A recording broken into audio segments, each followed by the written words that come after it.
The next day, Anakin walked over to his fighter that Tiffo had prepared for him. R2 was in Padme's ship chirping away quite excitedly about flying. "We'll be going R2, Anakin told the droid chuckling lightly. Padme walked over with her helmet under her arm, while Anakin's mask was sitting on the ladder by his fighter. "Ready?" he asked. "As ready as I'll ever be," she answered. Anakin rested his hand on the side of her neck, the cool metal from his armor chilling her skin a little. "I'll see you in Coruscant," he told her. "See you then," she answered smiling. Chuckling lightly, he leaned forward, kissing her softly. Padme kissed him back, resting her hand on the back of his neck. "Milady, we have to get going," Tiffo informed. Ruining the moment, Anakin muttered, making her laugh softly. "I'll see you there," she said softly. Nodding, he kissed her once more before holding her left hand in his. Lifting her hand up to his lips, he kissed her engagement ring before letting her go.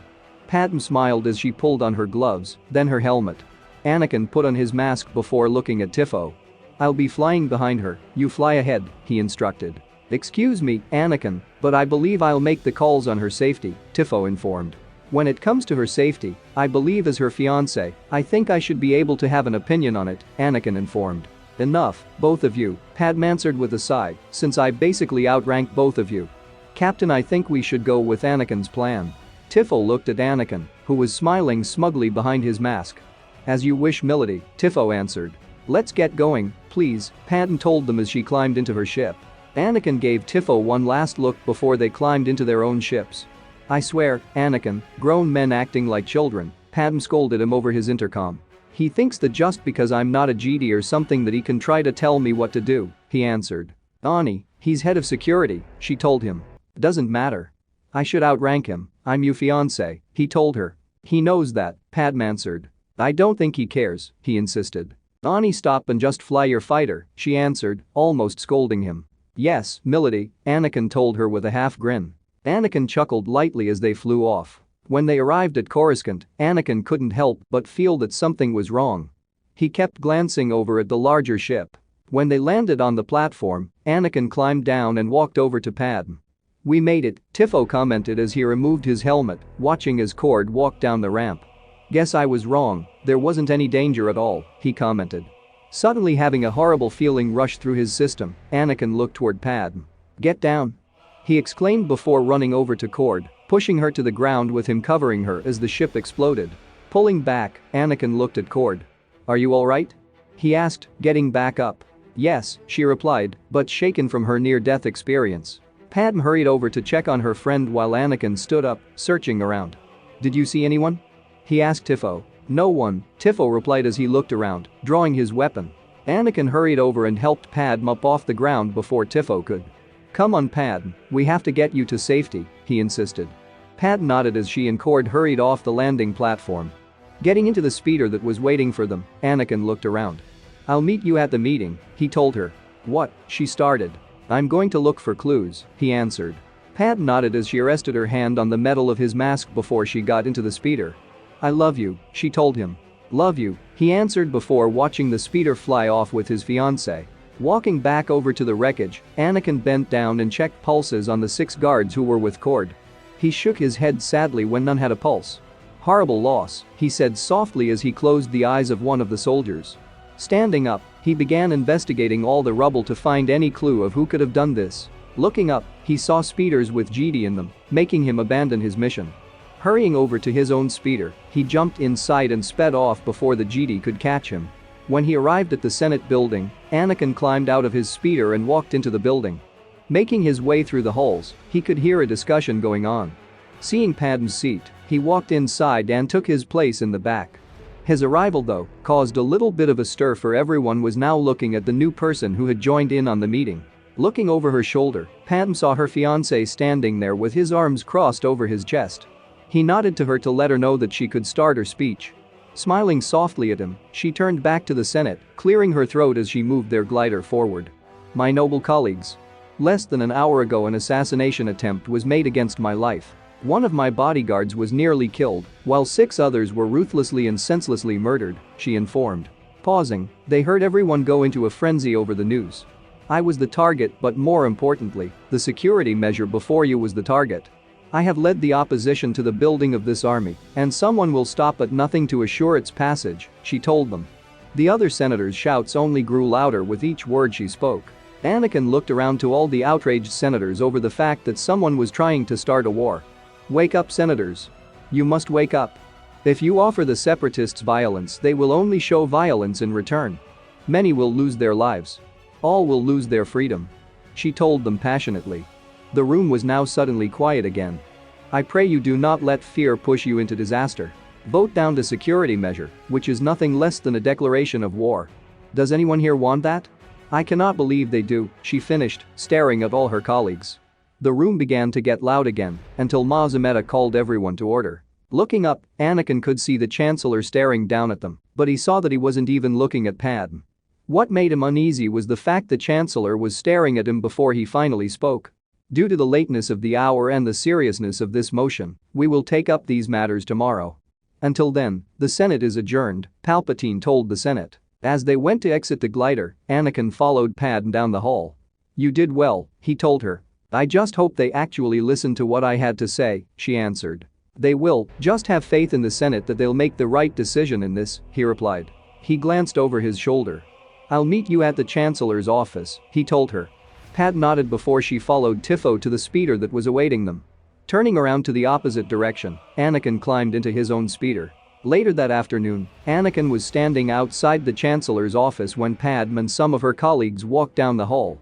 Senator Amidala, I have checked over the remains of your ship, but I haven't been successful at finding clues of who had done this. If anything, I'm sure the Jedi probably have a few theories, he informed. And who might you be? Senator Organa asked. Senator, this is Justice, he's my personal protector. He was hired after all the death threats that were sent to me on Naboo and has been assigned to try to find the attempted killers, she replied. Justice, this is Senator Bail Organa, one of my trusted friends and colleagues. Anakin bowed respectfully to the senator. It is an honor, Senator, he informed. Padme could see the nervous expression on the senator's face as Anakin tried to engage him in a conversation. Anakin was grinning from behind his mask, swallowing a laugh at the man's expression. Yes, well, any leads on the attack? He asked. I'm afraid not, Anakin replied regretfully. They looked up when the doors opened. Anakin walked behind Padme, making sure she was in his sight the whole time. He didn't trust the Chancellor. To be sure the Jedi couldn't detect him, he voided his Force signature. Senator Amidala, your tragedy on the landing platform terrible. Seeing you alive brings warm feelings to my heart, Yoda informed. Do you have any idea who's behind this attack? Padme asked immediately. Our intelligence points us to some disgruntled spice miners on the moons of Naboo, Mace Windu informed. Anakin bit back a scoff. Of course someone would have planted evidence for the Jedi to find to make it look like spice miners. I think that Count Dooku was behind it, Padme insisted. He is a political idealist, not a murderer, Coyote informed. You know, my lady, that Count Dooku was once a Jedi. He couldn't assassinate anyone, it's not in his character, Windu informed. But for certain, Senator, in grave danger you are, Yoda informed. Anakin stood behind Padme with his arms crossed over his chest again as he listened in on the conversation. Senator, could you please introduce us to your friend here? Coyote asked curiously as he looked at Anakin curiously. Padme glanced over her shoulder at Anakin before speaking. This is Justice, my personal protector. He was assigned to me to help find the ones who are threatening my life, Padme replied. The Jedi masters in the room seemed to just stare at Anakin, as if they were trying to place where they had seen him before. Master Jedi, may I suggest the senator be placed under the protection of your graces? Palpatine asked, acting as if he were trying to ignore Anakin. Do you think that is a wise decision under these stressful times? Bail asked. Chancellor, if I may comment, I don't believe the situation, Padme started. Is that serious? No, but I do, Senator. I realize all too well your security might be disruptive for you, but perhaps someone you're familiar with? An old friend like Master Kenobi? Palpatine asked. That's possible, he's just returned from a mission on Anshan, Windu informed. They were all silent for a second. Do it for my lady, please. The thought of losing you is unbearable, Palpatine informed. Padme looked over at Anakin, who then nodded gently in approval for the little extra security. Anakin couldn't help but notice that the man was practically sneering. There was something about him that made him uncomfortable, something that didn't fit right with this man. As a child he remembered that he found the one-time senator of Naboo to be as kind as Padme, but now seeing him, he couldn't figure out why the man almost had an evil glint in his eye as he stared at Padme. He could also see the annoyed expressions on the Jedi's faces. Knowing that Padme only accepted their offer because Justice had silently told her that it would be a good idea. He barely heard Windu when Obi-Wan would report in, but heard Padme say, "Thank you, Master Windu," pulling him out of his thoughts. As the Jedi left, Padme sat down with Anakin behind her. Palpatine seemed to also be staring at the young man, looking intimidated by his appearance. Padme clasped her hands in her lap, unconsciously twisting her engagement ring around on her finger as they began the meeting with the Chancellor. "Senator Amidala, is it necessary to have your protector here?" Palpatine asked. "My assignment is to stay with the Senator at all times," Anakin replied coolly. Palpatine let out a sigh. "Very well, shall we begin?" he asked as he started their meeting. After the meeting that evening, Anakin was standing in his and Padme's room, removing his mask. "Do you need help?" Padme asked as she walked in after talking with Tifo. "A little," he replied, "this gets warm after a while." Padme smiled as she walked over, helping him get the armor off. "I think everyone who sees you are a little intimidated," she commented, laughing softly. Anakin chuckled softly as he undid the armor on his wrists and arms, pulling it off and placing it in the case. Once the torso armor was removed, Padme stood behind him, wrapping her arms around his waist. Turning around, finally letting go of all the built-up emotions he had felt when he imagined that it could have been Padme on the ship. He lifted her up in his arms, hugging her close. "I'm alright, Ani, it's Cord's life that could have been lost if it weren't for you," she murmured. "It doesn't matter, that could have been you," he answered, hugging her tight. She hugged him back, letting out a sigh as she relaxed against him. They looked up when there was a knock on their bedroom door. "Senator, Master Kenobi is here," Tifo informed, "and Anakin, Miss Shan is here." "Thank you, Captain," Padme answered. Anakin kissed her briefly. "I'll be right out," he informed. She nodded before leaving the room. Anakin let out a deep breath as he changed his tunic, pulling on his leather jerkin before leaving the room, after putting his utility belt on again. Walking out, he smiled to see Obi-Wan and Bastila there. "It is a great pleasure to see you again, my lady," Obi-Wan told Padme. "It's been far too long, Master Kenobi," Padme answered smiling. "Bastila, I'm surprised that you are here," Anakin commented. Bastila smiled. "I can't check on my apprentice's progress," she informed. "From what I hear, you were at least able to save one life today." "Yes," Anakin replied, nodding his head slowly. Anakin smiled at Obi-Wan. "Obi-Wan, good to see you again," he greeted. "Good to see you again as well, Anakin." "Master Shan has informed me that your training is going great," Obi-Wan answered. "Enough with the Master Shan, Obi-Wan, I'm not a Jedi anymore, haven't been for over 3,900 years," she scolded lightly, so only the four of them could hear. Anakin chuckled lightly. They moved to sit down, and Padme gave her fiancé's hand a squeeze. "I believe a congratulations are in order, Senator," Obi-Wan commented, gesturing to the ring on Padme's hand. "Oh, thank you," Padme answered smiling. "When is the big day, may I ask?" Obi-Wan asked. "We're not quite sure. As soon as I'm done with my training preferably," Anakin replied. Padme rested her hand on Anakin's knee with a small smile. "My only problem is I feel like I don't need any more security, I want answers. I want to know who's trying to kill me," she insisted. "I'm already working on trying to find who's doing this, Padme. I need someone to watch over you while I'm investigating," Anakin answered. The senator was quiet, letting out a sigh. "So your Justice, I had a feeling you were from what Windu and Yoda were telling me," Obi-Wan commented. "They were talking about me?" Anakin asked. "Oh yes, especially when you walked in dressed in Mandalorian armor that hasn't been seen in thousands of years. The last person to possess armor like they were describing was Darth Revan," Obi-Wan replied. Bastila sighed, lowering her head a little. Anakin pulled Padme closer. "Perhaps with your presence the mystery surrounding this attack will be revealed," she informed. She slowly stood up, exhausted from the day's events. "Now if you'll excuse me, I will retire," she informed. Anakin watched her go, letting out a sigh. "Anakin, would you like to show Master Kenobi all the security here?" Tifo asked, walking up. "I believe you're head of Her Majesty's security. How about you show Master Kenobi all the security?" Anakin answered. Bastila and Obi-Wan glanced at each other before looking at the two men. Tifo cleared his throat. "Master Kenobi, I am Captain Tifo, head of Her Majesty's security. So if you would follow me I will show you all the security details," Tifo informed as the two of them left the room.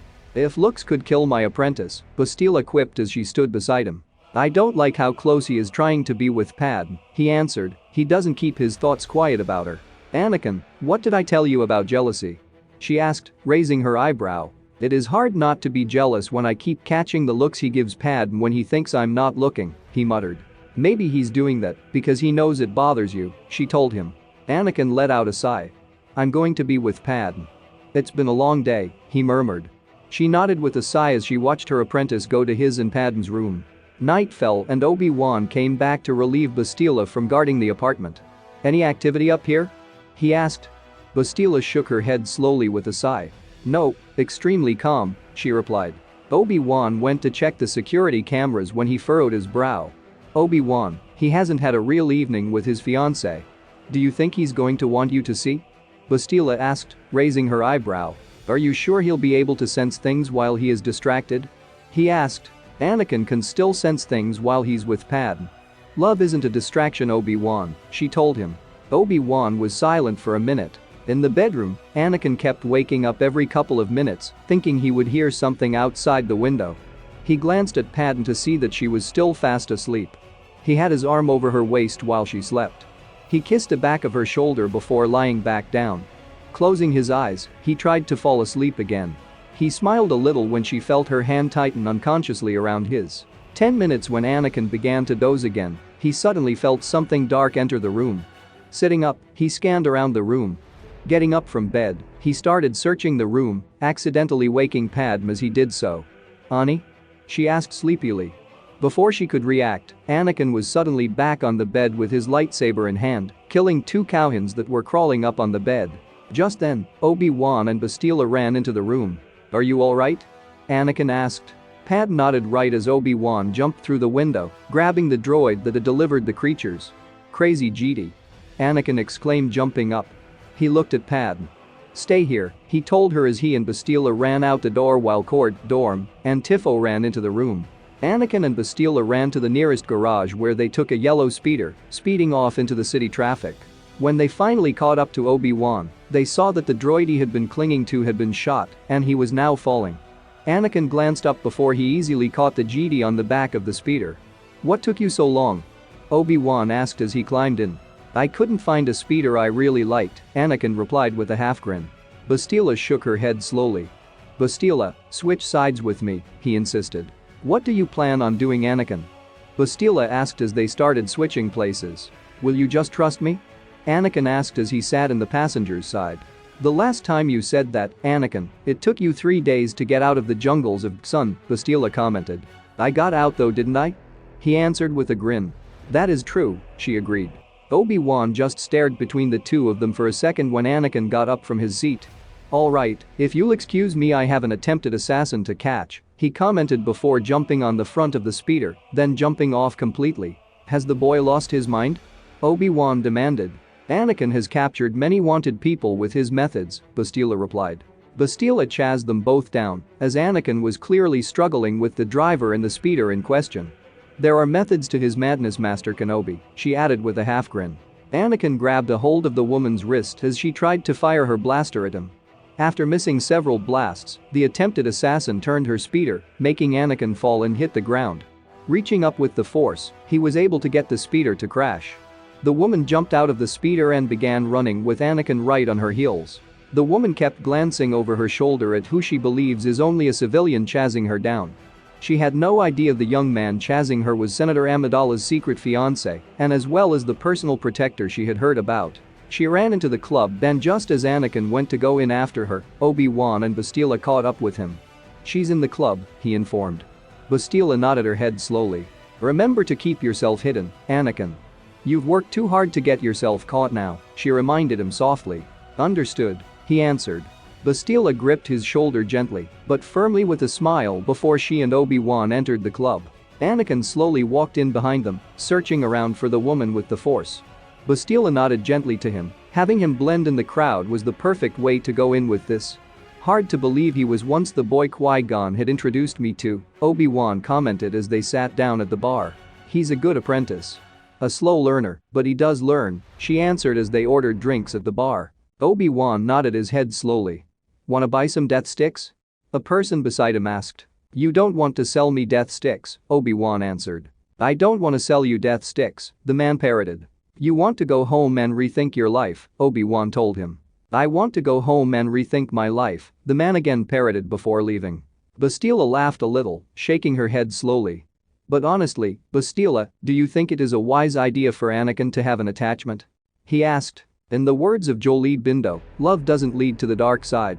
Passion can lead to rage and fear and can be controlled, but passion is not the same thing as love. Controlling your passions while being in love, that's what they should teach you to beware, but love itself will save, not condemn you, she answered. Obi-Wan was silent. Having Padme in his life actually makes him stronger, Obi-Wan. I'm not about to take that away, she added. Before Obi-Wan could make a comment, they suddenly both stood up with their lightsabers raised. Obi-Wan severed the would-be assassin's hand. Bastila looked over at Anakin, who was still hiding in the crowd. She nodded to him before they led the woman out of the club. Setting her down on the ground, Anakin stood above her. Who are you? She demanded. Doesn't matter who I am. The real question is who hired you? Anakin answered, crossing his arms over his chest. It was just a job, the woman insisted. Tell us now. Anakin demanded. Who are you to make demands? The woman answered. Bastila shook her head slowly. I don't think you understand, this man just happens to be Senator Amidala's fiancé. If I were you, I'd start talking, she informed. The woman stared for a minute. It was a bounty hunter call she started when something injected into her neck. The three of them looked up as someone flew away. Looking back down, they saw her turn back to her original changeling form.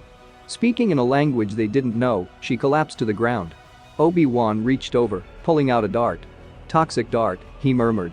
Bastila checked for a pulse, shaking her head slowly.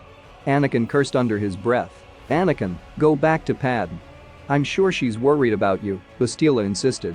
Anakin nodded before heading back to their apartment. Arriving back, Padme was in the living room yet. She hurried over, embracing him. Hugging her tight, he buried his face into her hair with a heavy sigh. Did you get him? Tifo asked. He was a she and we did, but she was killed before she could tell us who hired her, he replied. They were all silent. What's the next plan of action? Tifo asked. First, Padme's going back to Naboo, Anakin replied. Padme pulled back. No, Anakin, I can't go back. Not with it being too close to the vote, she told him. Padme, this is the second attempt in one day, he answered. I can't just abandon the work I've done, she insisted, sitting back down. At what cost? He asked. Anakin got down on his knees in front of her. Padme, this vote isn't worth your life, he told her. This vote spells out the future of the galaxy, she answered. Anakin looked at Tifo and the two girls in the room. Mind if we talk alone? He asked. They nodded as the three of them left the room. He looked back at his fiancée, holding her hands in his. Padme, please? I can't stand the idea of you getting killed over this. It'll kill me, he told her. I'm not going to die, Ani, she answered. It's almost happened twice today, both times I was there to stop it, he told her. Padme was silent. I am going to find the one who's trying to kill you, but you have to go back to Naboo where I know you'll be safe. Please, Padme, please go for me, he insisted. Letting out a sigh, she lowered her head a little. All right, I'll go back to Naboo, she answered. Anakin let out a sigh of relief, resting his forehead against hers. Thank you, he whispered. The next day, Anakin was standing in Padme's apartment in full armor while Padme's newest Jedi bodyguard, Kit Fisto. Justice, Kit greeted. He was still staring at Anakin curiously, almost intimidated by him it seemed. Anakin's mask was an old Mandalorian Neo mask, the mask's eye holes were only a solid thin V, and there were two lightning bolts from the end of the eyes down to the crests of the chin. Underneath his armor consisted of a chest plate that was black on the sides up to the armpits and around the back, with a red streak down the middle vertically and around the waist. Connected to the chest plate was a black neck plate that stretched all the way around under his chin. The cape was black and fitted to hug on his shoulders and had two connectors that connect to the armor right around the chest. It met to his knees and had a hood that was over she head. Underneath the armor was a metallic long-sleeved shirt used to protect his arms without restricting movement. The gloves were reddish metal ending a couple inches below the elbow with the underneath and fingers being a black material. The pants were plain trousers with metal inside the quads and reddish-black boots. Master Fisto, Anakin answered, bowing slightly after an awkward silence. Padme let out a frustrated sigh. I don't like this idea of hiding, she muttered as she continued packing. Don't worry, Milady. I'll find out what's going on and then you can come back, Anakin answered. I believe Master Kenobi can handle it, Fisto informed. And I am going. It is my job to do so, Anakin answered. Padme sighed a little, feeling a bit defeated that she had to do this.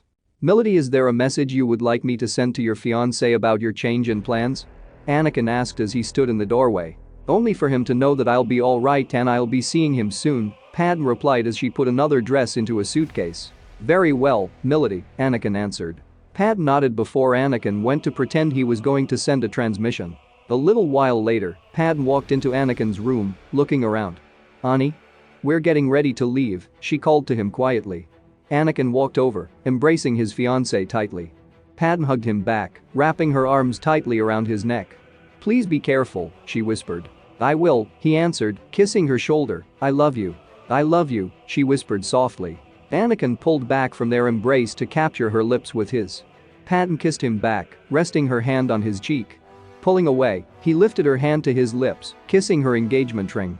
"Time to go," he said softly. "I know," she answered. Grabbing his mask, Anakin slipped it over his head before they left the room nonchalantly. "Are you ready, Milady?" Fisto asked. "I am," she replied. Anakin watched as she left the apartment first. "Master Fisto," he called. The Jedi Master stopped and looked over at him. "I'm trusting you with Senator Amidala's life. If anything were to happen to her, I will hold you responsible for it," he informed. The Jedi Master seemed to be taken aback with his comment before clearing his throat. "I assure you that Senator Amidala will be protected," he answered. Anakin nodded before watching him leave. He left the apartment, walking over to his speeder that sat on the veranda. Climbing in, he went to speak with Obi-Wan about the dart that had killed the changeling. Bastila had him learn about certain toxic darts that wouldn't show up on the analysis archives. From the way that dart looked, it had no symbols for any droid to recognize. Arriving at the Jedi temple, Anakin held his comlink up. "Master Kenobi," he called. "Yes," Obi-Wan answered. "I'm outside your temple. Would you please meet me out here?" Anakin asked as he got out of his speeder. "On my way," Obi-Wan answered. Standing outside the temple, Anakin let out a sigh when he looked up as the Obi-Wan walked out. "Senator Amidala is on her way back to Naboo as we speak," he informed. "Good." The council wasn't really thrilled with the fact the only reason the senator agreed to returning home was because you asked her to, Obi-Wan commented. "Well, the Jedi Council will have to understand that Padme will listen to my opinions over anyone else's," Anakin replied. Obi-Wan chuckled lightly. "What do you need here?" he asked curiously. "I'd like to look at that dart that killed the would-be assassin," Anakin replied. Reaching into his robes, the Jedi removed the dart, placing it into Justice's hand. Looking at it, Anakin furrowed his brow. "No symbols as I suspected. Not surprising your analysis droid probably didn't find this in any of its archives?" he asked. "No," Obi-Wan replied. Anakin studied the dart for a few more minutes. "I have a theory, but do you know anyone you can take this to find out who would know where this came from?" he asked. "I know someone," Obi-Wan replied. Anakin nodded his head slowly. "Then let's go see this friend of yours," he commented as they got into his speeder. "I have a feeling I might regret flying with you," Obi-Wan muttered before the young man sped off. When they arrived at the diner Obi-Wan was talking about, Anakin parked, and he chuckled as the Jedi Master practically ran from the speeder. "Obi-Wan, you worry too much," he commented as he climbed out. "You have completely lost your mind," Obi-Wan told him. "You worry too much," Anakin answered. "This is a speeder, not a pod racer," the Jedi Master told him. "I am very aware of that, but I can still have some fun," Anakin insisted. "You truly are crazy," Obi-Wan answered. Anakin rolled his eyes as they went into the diner. Walking inside, Anakin noticed that everyone was staring at him, but squared his shoulders. "Someone to see you, honey." "A Jedi by the looks of him," the droid called out. "Obi-Wan." The diner owner exclaimed happily. "Hello, Dex," Obi-Wan answered. Dex glanced at Anakin, kind of surprised to see the senator's armored bodyguard standing there. "Take a seat, I'll be right with the two of you," he informed. Anakin stood beside the table as Obi-Wan greeted his friend. They sat down and Dex just looked at Anakin curiously. "Dex, this is Justice. He is on the same mission as I am, and we would like some information," Obi-Wan informed. "Heavy work for a bodyguard, aren't you?" Dex asked. "I was assigned to Senator Amidala to find the ones who are threatening her life," Anakin answered nonchalantly. Dex nodded before looking back at Obi-Wan. "So my friend, what can I do for ya?" he asked. "You could tell us what this is," Obi-Wan answered, placing the dart in front of him. Anakin watched as Dex examined the object. "This came from those cloners. What you've got there is a Kamino saber dart," Dex commented. "I figured it was Kamino," Anakin answered as he stared at the dart on the table. How would you know of Camino? Dex asked. I've learned a lot about hidden planets and the people who wish to keep hidden, Anakin replied as he examined the dart in his hand. Are the people there friendly? Obi-Wan asked. Well, that all depends, Dex replied. Depends on what, Dex? Obi-Wan asked. Anakin smirked a little. On how good your manners or how big your pocketbook is, Dex replied chuckling. Justice, do you know where Camino is? Obi-Wan asked. I believe so. I was shown where it was once, Anakin replied as they got up from the table. Thank you, Dex, you have been a great help, Obi-Wan told him. Yes, thank you, Anakin answered. Anytime, boys, anytime. Obi-Wan, don't be a stranger around these parts now, Dex told him standing up. Obi-Wan nodded before they left the diner. So you have been to this Camino? Obi-Wan asked. Bastila showed it to me once, we didn't really go to the planet, she just showed it to me. She wanted me to learn where some planets are hidden and would be hard to find. It would be the perfect place for the enemy to hide, Anakin explained as he got into the speeder.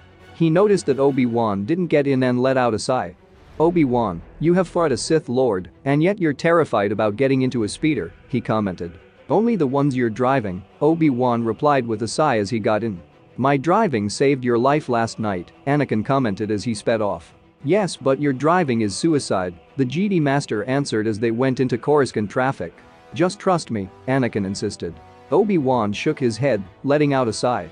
When the two of them went their separate ways, Anakin went back to the apartment to find his fighter ready.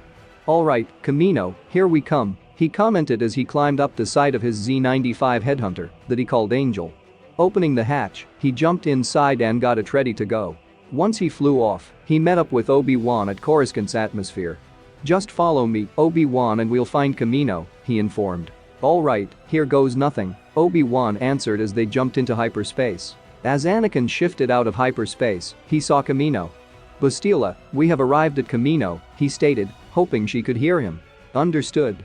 I'm still back on Coruscant, keeping an eye on things in the Senate, she informed him. Has Palpatine make any moves? I don't trust him, Bastila, Anakin answered. I don't trust him either, but no, he hasn't done anything that could raise any warning signs to us, Bastila replied. Anakin nodded. Find whatever you can, alright Anakin? Don't worry, I overheard a transmission to the council. Padme is back on Naboo safely, she reassured the young man. Good, he answered, I will make contact when I find out information. Skywalker out. Shan out, she answered. Landing his ship, Anakin got out, pulling his hood over his head as Obi-Wan walked in with a Kaminan that was there to greet him. Once they were out of eyesight, Anakin snuck inside. As he walked through the halls, he saw the cloning facility, his eyes widened as he looked through a window. He saw rows and rows of tanks that held growing clones, all growing at an inhumane rate. Right before his eyes he saw one grow to look like a near full-term infant. What is this, he said quietly. Anakin snuck down the hall when he saw some engineers working on the new batch of clones. He had to get one of those computers to find out what was going on with these clones. Making his way through the hall, Anakin finally found an empty room. Turning around, Anakin closed and locked the door behind him before sitting in the chair. Accessing the computer, he began poring over the information in front of him. Building army for the Republic, 100,000 units ready for their orders, over 1 million are on the way, he read, scanning over the rest of the report. Who built this army? Scanning down, it looked like a regular order form. It was extremely odd for him, it was as if these clones were supplies being ordered.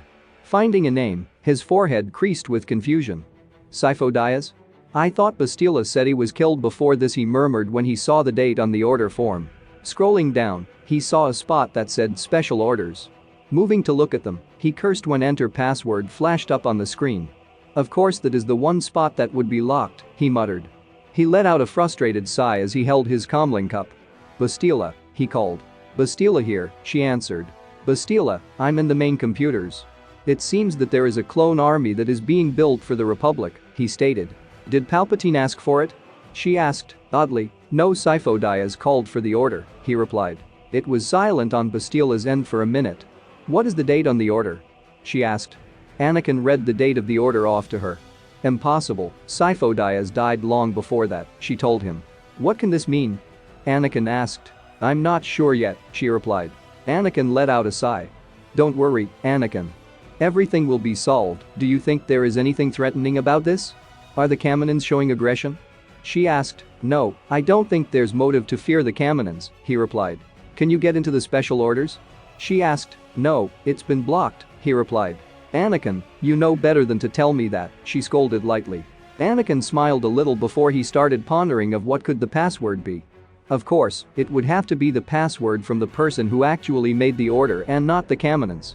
The problem was, if Sifo Dyas didn't make this order, who did and why? Justice out, he told her before cutting the comlink. For the next hour, Anakin was trying to find the backdoor to the password. There had to be a loophole to get into the orders. Opening another window, he felt relief rush through him when a window came up for the administrator. Typing in way several other windows opened. He finally found what he was looking for, the special orders. He saw their list of orders, since some raised suspicion, but none seemed to be raising red flags for Anakin. Unable to find anything else, Anakin was about to search for anything else when he heard someone trying to get into the room. Getting up after closing out of the system, Anakin jumped up into the ventilation shaft after unlocking the door. Crawling his way through the system, Anakin found Obi-Wan getting ready to talk to the council. Once the Kaminoan was gone, Anakin jumped down from his hiding spot, going over to his own ship to talk to Obi-Wan about what he had found after he spoke to his council. After Obi-Wan sent out his transmission, he looked over at Anakin. Did you find out anything? He asked. According to the date on the order form, it is impossible for Sifo Dyas to make the order, Anakin replied. As I suspected. I think it was this Lord Tyrannus, Obi-Wan told him. What about this bounty hunter? Anakin asked. I'm about to go get him to have the council question him, he replied. I'll go with you, Anakin told him. The two of them went to go find this bounty hunter that they believe hired the changeling to kill Padme. Just the idea that this man tried to kill his wife to be angered Anakin, but for now he couldn't think that way. There wasn't time to think that way. He had to capture this man to get some answers. When they arrived at the platform, they saw the armored bounty hunter. Dad. Look. A boy shouted from the ramp. The bounty hunter turned around and started firing his blaster at them. Anakin pulled out his lightsaber, activating both ends and blocked several blasts. Obi-Wan. Anakin called out when he saw the bounty hunter aimed a missile at the Jedi Master. Obi-Wan was knocked off his feet, and before Anakin could go help his friend, he was thrown off his feet by two missile blasts aimed at him. He rolled across the ground. Before he could get up, another blast was fired at him. While Anakin was trying to dodge blasts from the ship, Obi-Wan was fighting the bounty hunter. When another missile was aimed at him, Anakin was expecting it this time, jumping backwards in the air while calling his lightsaber to him. Anakin looked over just as Obi-Wan was yanked over the side of the ledge. Obi-Wan. He shouted, running to the ledge.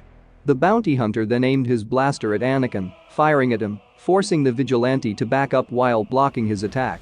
The enemy was able to get back up the ramp, escaping both Anakin and Obi-Wan. While the ship got ready to take off, they both reached for their homing beacons from their belts, both throwing them on the ship. Let's go, Anakin told him. Give me 1 second. Nearly just fell thousands of feet to my death, Obi-Wan answered, trying to catch his breath. Anakin laughed a little before they ran to head back to their fighters. Back on Coruscant, Bastila was walking down the hall with Tifo, the girls, and Jar Jar. Remember what I told you, Jar Jar, she told him. Mesa will, Jar Jar answered. Bastila pulled her hood over her head as she went to listen to the meeting. She crossed her arms over her chest as the meeting began. Jar Jar, whatever you do, don't offer emergency powers, she said softly. But Mesa has already offered to motion the powers, Jar Jar answered. Bastila shook her head slowly. Jar Jar, sit down. Let me handle this, I will be representative, she told him. The Gungans sat down and Bastila stood at the podium. Fellow delegates, unfortunately Representative Binks is unable to speak this evening, she stated to everyone in the room. There were many murmurs in the crowd. And who might you be? Palpatine asked. I am Representative Helena Revanchist, she replied in her best political voice. Senator Amidala appointed me as her second if Representative Binks would be unable to speak. And what would you like to say? Palpatine asked. I am here to remind everyone that Senator Amidala has put her life on the line in order for everyone to hear out a request to vote against a Military Creation Act. It will lead to nothing but bloodshed, and the Senate that has been standing for over 1,000 years will crumble, she explained. There were shouts of yeses and nos going throughout the room. Senator Amidala has not risked her life to watch the opposition fail. Senators, please remember that this will lead to a war, and a long-lasting war at that, she told them. The shouts again filled the room. Order. We shall have order. Mazameta called out. After finishing her motion, Bastila sat down. Vote now. Vote now. Vote now. People began shouting. Bastila shook her head slowly, knowing that her motion fell on deaf ears of so many. Trying to preserve Padme's work she could see was failing. She knew that for one day, she held off Palpatine getting the emergency powers, but then she had a feeling that she was being watched. Looking up, she could see Yoda and Windu standing in the doorway watching. "Master Yoda," Bastila greeted with a slight bow. "What is your true name?" Yoda asked, pointing his walking stick to her. "Helena Revanchus, just as I said, and I am an ally, not to worry you," she told him as she walked by them. As she made her way through the hall, her comlink went off. "Shan," she said quietly as she left the Senate building. "Bastila, Obi-Wan and I are on Geonosis. Obi-Wan and I became separated, but I'm afraid he's been captured by the enemy," Anakin replied. Bastila shook her head, letting out a sigh. "I'm on my way, Anakin," she assured him. She disconnected the comlink and started running through the halls to get to her fighter. On Geonosis, Anakin was creeping through the dark halls, keeping an eye out for the enemy. He had overheard Dooku's meeting with the Separatists. That was the last time he saw Obi-Wan. As he made his way through the halls, he suddenly had a feeling he was being followed. Turning around with his lightsaber raised, several winged creatures attacked him. After killing the group of creatures, Anakin jumped up, once again going through the ventilation shaft.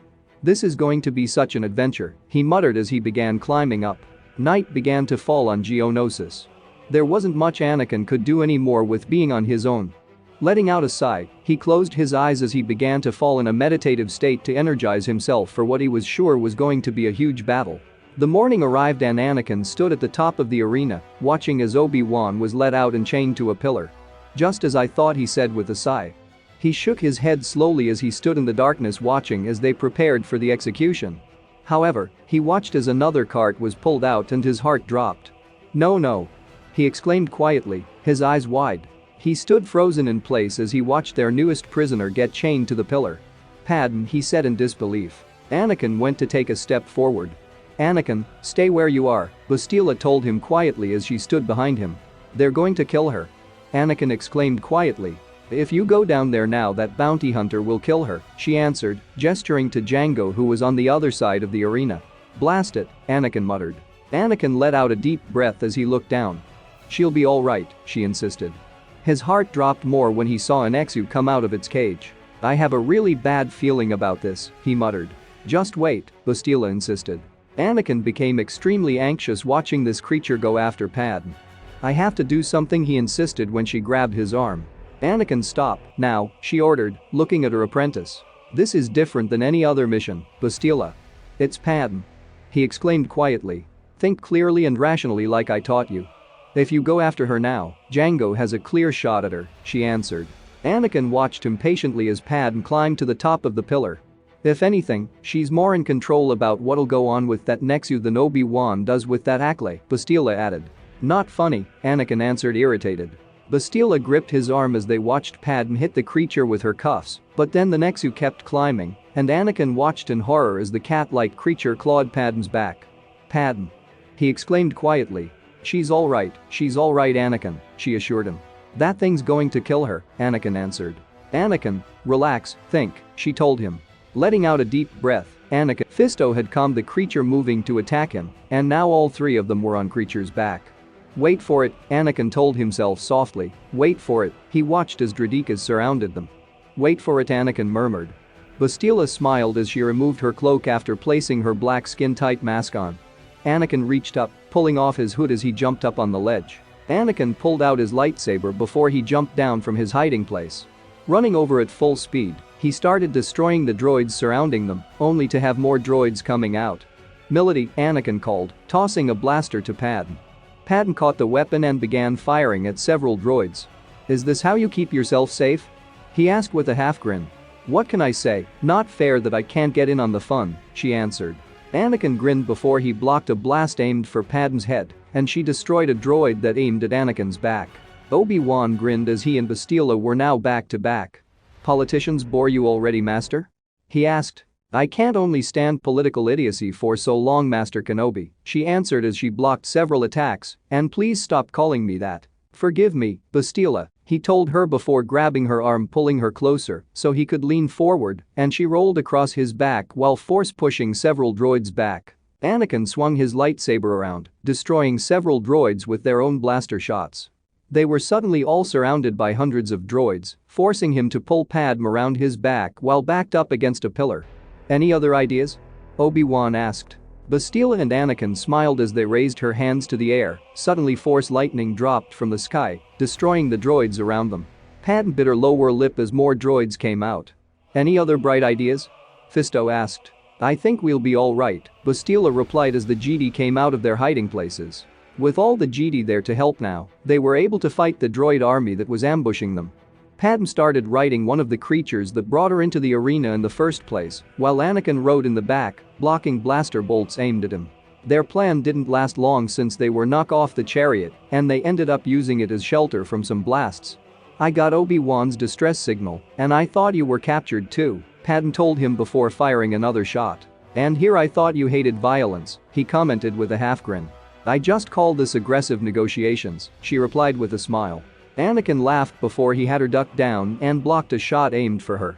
Padme rolled across the ground to dodge a few blasts when she was face to face with a droid. Reaching up, she kicked the droid in the chest before blasting its head off its shoulders. Anakin grinned from behind his helmet before he hurried his way through the throng of droids and Jedi to reach her. Just as he pulled her up, he felt a tremor rush through him. He looked over to see Jango Fett fighting against a Reek. He looked over to see that his son wasn't too far away watching the fight. Just as Jango killed the Reek, he saw Windu go to attack the man. "No!" Anakin exclaimed quietly, running over to them. Right when Windu went to take a swipe at the bounty hunter's head, Anakin force pushed the man backwards to safety. "What are you doing?" Windu demanded, looking at Anakin. "The man has a son," Anakin answered, gesturing over to the boy who was sitting in his hiding spot with white eyes. Anakin looked back at the Jedi Master. "He's not like a blasted droid. He has family," he told him before backing up to go back to Padme. Windu stood there stunned, unsure of what to say, but then he had to block several blasts aimed for him. Jango, however, had stood up from the ground, still stunned of what had just happened. "Dad!" his son called, running to him. Jango grabbed his son up, looking up at Dooku before looking back at the man who just saved his life from a Jedi. "We're leaving Boba," he told him as he lifted the boy up from the ground and flew off with his jetpack back to the ship. Just then, everything stopped. The droids stopped firing, surrounding everyone. Anakin looked over to see Obi-Wan checking a fellow Jedi's pulse, but found that he had joined the Force. Padme looked at her fiancé, letting out a deep breath. "It'll be all right," he said softly. "Master Windu, you have fought gallantly, worthy of recognition in the archives in the Jedi Order. Now it is finished. Surrender and your lives will be spared," Dooku informed his new prisoners.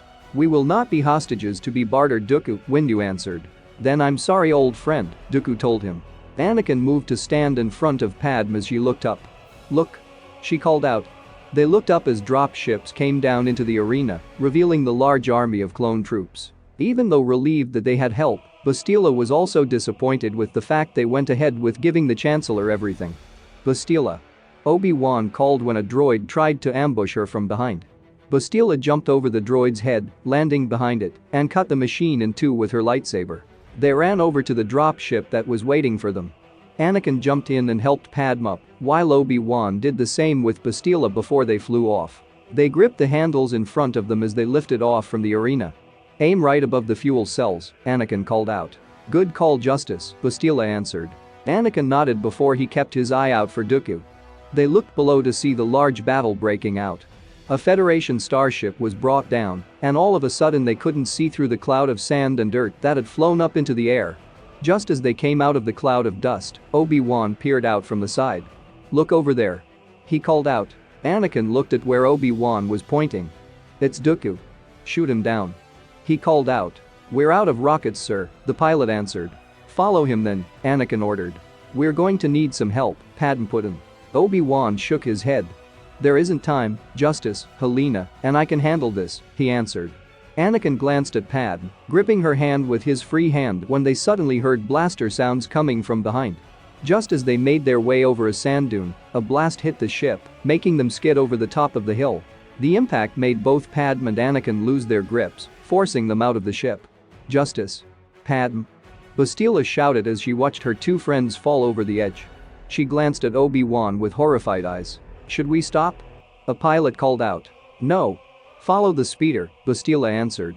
Anakin got to his feet when he hurried down the hill. Padme, he called, placing his hands on her face. Padme, can you hear me?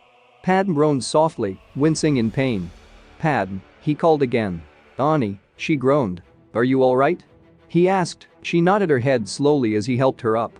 Ow, ow, sore, she whimpered. Sorry, can you stand? He asked. Padme got up with his help, letting out a deep breath. We need to get the hangar, she told him. Anakin nodded before they went to get a ship. Bastila and Obi-Wan ran to the hangar to see Dooku getting ready to leave. You're going to pay for all the Jedi you killed today, Dooku, Bastila informed the Sith Lord, her voice cold. Dooku looked over at the two friends. 2 against 1, doesn't seem fair, Dooku commented with a half grin. Before Bastila could help Obi-Wan fight Dooku, several droids came out of their hiding places. While she was fighting off the droids, Obi-Wan slowly approached the Count. As you can see, my Jedi powers are far beyond yours. Now back down, Dooku told Obi-Wan while firing Force lightning at him, but Obi-Wan lifted his lightsaber, absorbing the energy. I don't think so, he answered. Bastila blocked several blasts aimed for her, Force pushing several droids back. One droid was relentless. She lifted the droid off the ground, then shooting lightning into it. The machine became nothing and she tossed it aside. One droid knocked her off her feet, making her raise her lightsaber and stab it through its stomach when it leaned over her. She saw out of the corner of her eye Dooku cutting Obi-Wan's arm and leg with his lightsaber, making the Jedi Master fall to the ground. Her eyes widened in horror when she saw the Count raise his lightsaber over his head to deliver the final blow. No! She shouted as she leapt over, blocking the attack. Well, you're impressive enough to fight off a few droids alone, but that doesn't mean anything, he commented. We will see how effective my fighting is, she answered. Bastila activated the other side of her lightsaber, blocking Dooku's attack aimed for her middle. She aimed for his shoulder, but he blocked it. She jumped over his head when he tried to use the Force push at her. Dooku turned around to block an attack aimed at him. Bastila tried to throw a kick at him, but he backed up, aimed his lightsaber at her middle again that she easily blocked with her lightsaber. Bastila ducked down a second time. A lightsaber was aimed at her, aiming at the Count's legs.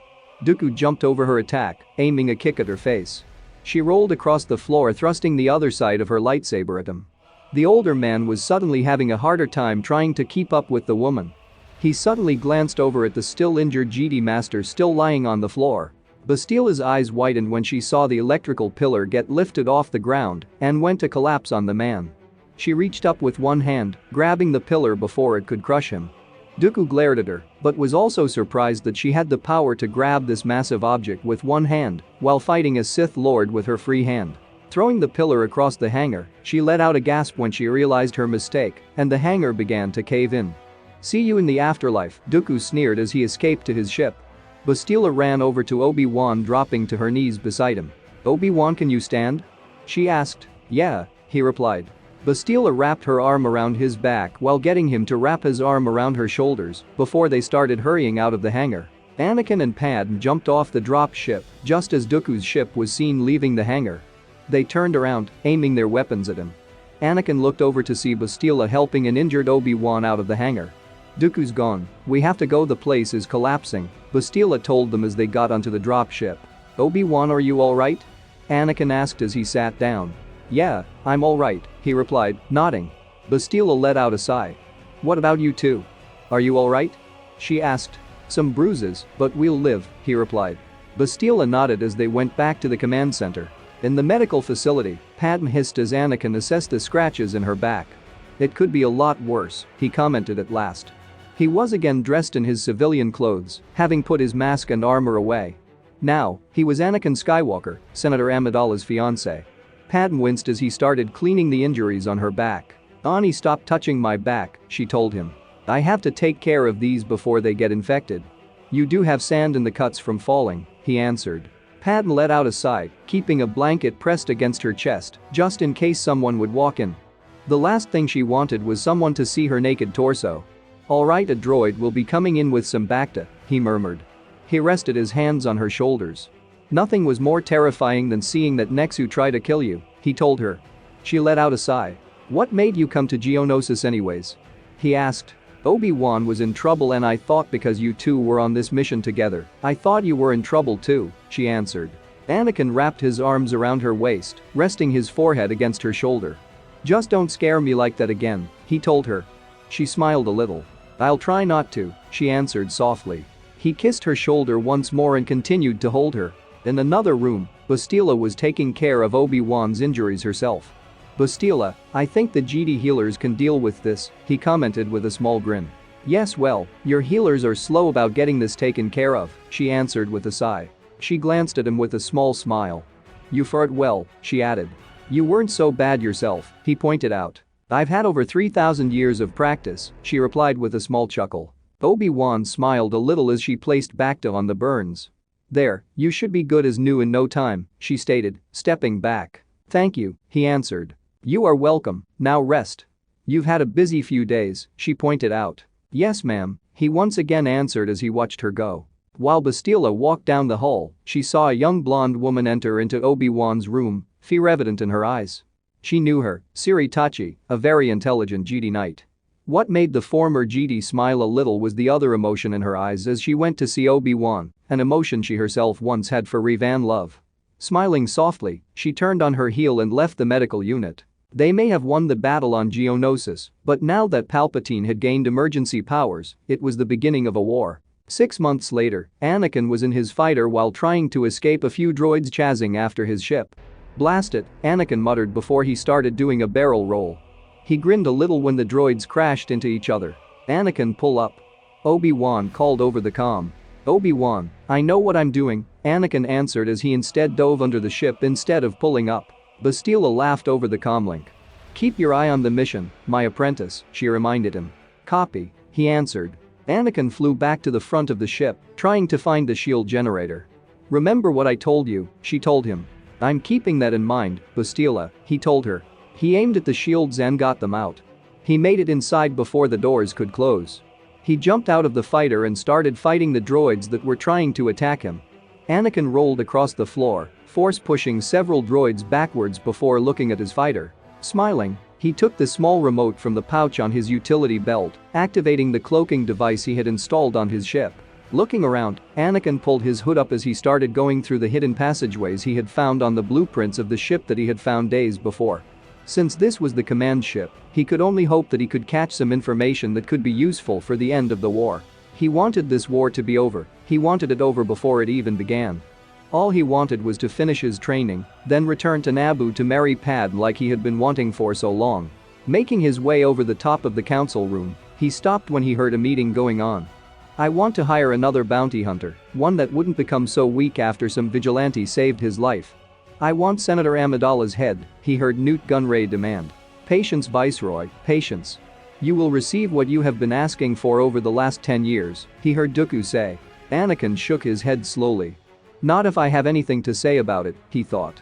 "I heard that the senator has extra security since the attempts on her life 6 months ago," he heard Wat Tambor answer. "Of course, that should be no surprise," Dooku answered, "but the senator will die. I have promised you that." Anakin swallowed, making sure to keep himself void of the Force. The last thing he needed was Dooku to sense his presence.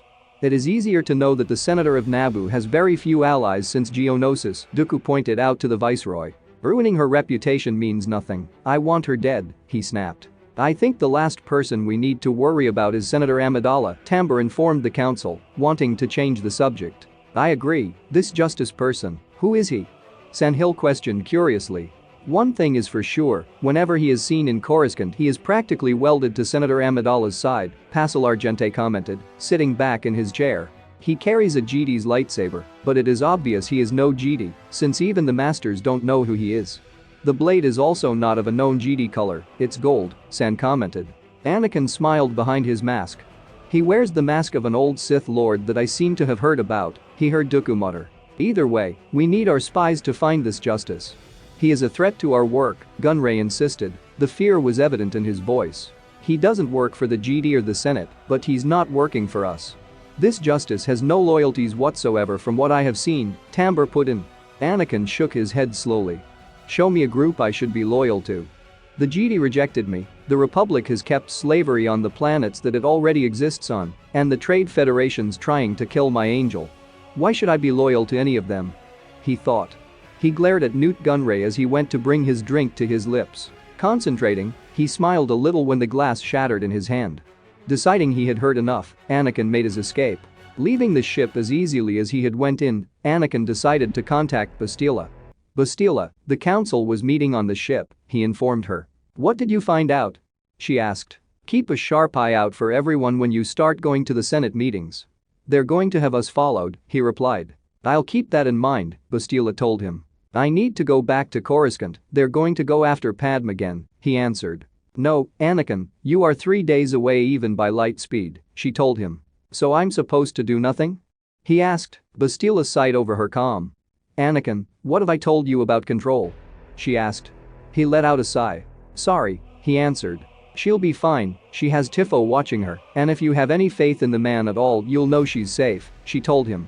From the Trade Federation or himself? He asked. Anakin, the jealousy is going to hold you back too, she answered. Anakin let out a sigh. Trust Padme, she told him. I do trust Padme, he answered.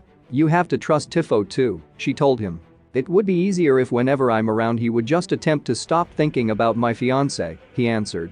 And I believe he does it just because he knows it bothers you, Bastila pointed out. Anakin was silent. Anakin, listen to me. You need to trust them. Padme's not going to stray, she told him. I know, he murmured.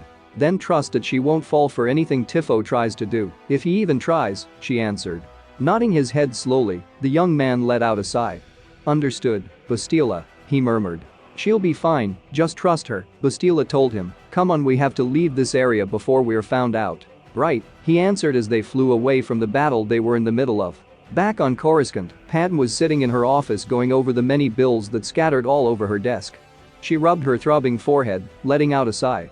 It was frustrating, everything she fought so hard to prevent from happening failed right before her very eyes. As grateful as she was that the clones were there to rescue everyone from being killed, but the fact that the Military Creation Act passed disappointed her greatly. Sighing, she pinched the bridge of her nose as she stared at the bill in front of her. If she had it her way, if things went as she thought, Anakin probably would be more than halfway done with his training, which meant she could plan the wedding they've been wanting for the last year and a half. Sitting back in her chair, she rubbed her aching neck when her intercom went off. Yes, Cord, she answered. Milady, Senator Organa is here, Cord informed the senator. Send him in, Padme answered, rubbing her aching forehead. Looking up, she put on her best smile as Bail walked in. Senator Organa, I'm surprised you're back from Alderaan so soon, she commented. Yes, well, I heard you're trying to pass another bill, and I was curious to see what else is up your sleeve, he replied with a light laugh. Well, this bill is more on a personal level, she told him. He furrowed his brow. A bill not dealing with the war? That is quite surprising, he answered. Padme shook her head slowly, letting out a small laugh. Trust me, if I could get this bill passed I'm sure it can relieve some stress that's on a friend of mine's shoulders, she answered. A friend of yours? Bail asked curiously. Just trust me, she assured him with a small smile. Bail chuckled lightly at the young woman. You haven't given me a reason not to, he pointed out. Well, that's a relief, she told him. She let out a sigh. Now if only the Chancellor would search for diplomatic solutions to this war, I'm sure a lot of stress would be taken off many people, she added. As you know, Padme, the Chancellor won't even listen to finding a diplomatic solution, he answered. I know, and I'm wondering of how long this war will last, as long as he is handing out more money for more clones to be created, she told him. The man nodded his head slowly as he watched his friend sit down at her desk again. I don't mean to be so bold, but perhaps your stress levels would go down a little if you could concentrate on happier things? Perhaps your upcoming nuptials? He asked, sitting down. I can't even think about that while this war is going on, she answered as she going through her datapads again. What does your husband-to-be think of all this? He asked. My husband-to-be is very understanding. He's also too busy to even concentrate on the wedding, she replied. If I'm a senator, I find it curious that no one has ever seen him, he commented. Padme stared at him with a furrowed brow. Are you interrogating me? She quipped lightly. No, just a friend asking a question, he replied with a half grin. They laughed lightheartedly at how awkward the conversation turned to be. Let's just say he has his reasons to stay hidden from the public, she stated in a political tone. All right, I see your point, he answered, smiling. Padme sighed softly as she stared at her messy desk when the door opened. Milady, your speeder is ready, Tifo stated as he walked in. Is it that time already? She asked, glancing at her chrono on the wall. She stood up with a sigh. I can finish these at home, she murmured, gathering her datapads. She smiled at Bail. It was good seeing you, Senator Organa, she told him. "It was good to see you again as well, Senator Amidala," he answered. Sighing, the young woman left her office, following Tifo out of the office. "Have you received any transmission?" she asked, looking at her bodyguard. "I'm afraid not today, Milady," Tifo answered. Feeling disappointment fill her being, the young senator lowered her head only slightly before squaring her shoulders, putting on her emotionless face. It was easier to just show her senator's side whenever Anakin wasn't around, that way she wouldn't gain the pity or sympathy from her friends and bodyguards. Walking over to her speeder, she climbed inside before Tifo took the controls and sped off back to the apartment. When she arrived home, Padme climbed out of the speeder, going inside to change out of her senatorial gown and let her hair down. Then she would sit down and read over the reports she brought home with her. She wouldn't turn on the holonet anymore, since all it was about was the war, and it would only make her worry about Anakin even more. While drinking her tea, she sat back against a sofa and began reading over the bill she was working on. On Dantooine, Anakin was sitting in his and Bastila's camp staring at the fire they had built. "I can't believe how abandoned this place is," Bastila commented, looking around. "I'm guessing it wasn't always this way?" he asked. "No, I trained here, this was once my home," she replied. Anakin took a bite off his ration bar before standing up from the ground. "Things must be extremely different everywhere for you," he commented. "I've spent most of my years on a ship, Anakin. I had my mission, I had to follow it," she answered. "Which was finding me right?" Anakin asked. Bastila sat down on the stairs to the old Jedi temple, nodding a little. "My mission was to find the Chosen One and oversee him," she replied. "What makes everyone believe I am the Chosen One?" he asked as he sat down again. "You have special gifts, Anakin. Gifts that a Jedi and a Sith could only dream about having," she replied. "Well, I'm neither Jedi or Sith," he pointed out. "No, but you do what's right, like what your mother taught you before Qui-Gon found you." "You know nothing of greed," she commented. Anakin took another bite of the tasteless food, letting out a sigh. "How could you become greedy when you've had nothing most of your life?" "Raised as a slave didn't give many luxuries," he commented. He shrugged a little. "I was one of the few lucky child slaves who was able to stay with their parents. You don't know how many children I've seen ripped away from their families, Bastila," he told her. "Which was probably difficult for you to watch," she answered. "It was. You know, right before Qui-Gon found me, I heard whispers from around the slave compounds that Gardulla the Hutt was in talks with Watto about buying me back," he told her. Bastila shook her head slowly. "It's terrible to listen and watch as people who actually become your friends are either treated horribly by their owners or sent off to live with people who bought them. There shouldn't be slaves in this galaxy, disgusts me that the Republic lets it exist still," he explained. "You're not a slave anymore, Anakin," she pointed out. "No, but many still are," he answered. "My mother and I escaped it. It's not fair that innocent people should be someone's property." He cleared his throat as he tossed a twig into the fire. "That's why I'm going to free them all, Bastila. One day, I'm going to go back to Tatooine and free all the slaves," he told her. "I'm sure you can one day," she told him softly. Anakin tossed another twig into the flames. "One thing's for sure, I hope that mine and Padme's future children will never have to experience that kind of horror," he murmured. "I'm sure they won't," she reassured him. Bastila stood up with a sigh after giving his shoulder a gentle squeeze. "We should get some rest, we have a long travel ahead of us," she told him. Anakin nodded his head slowly, watching as she went to go into the temple where they would sleep. He continued to stare into the fire before he reached into his bag that was by his feet, pulling out the holopic of Padme that was taken not long after they became engaged. Smiling, he placed the picture back into his bag before going in to try to get some rest.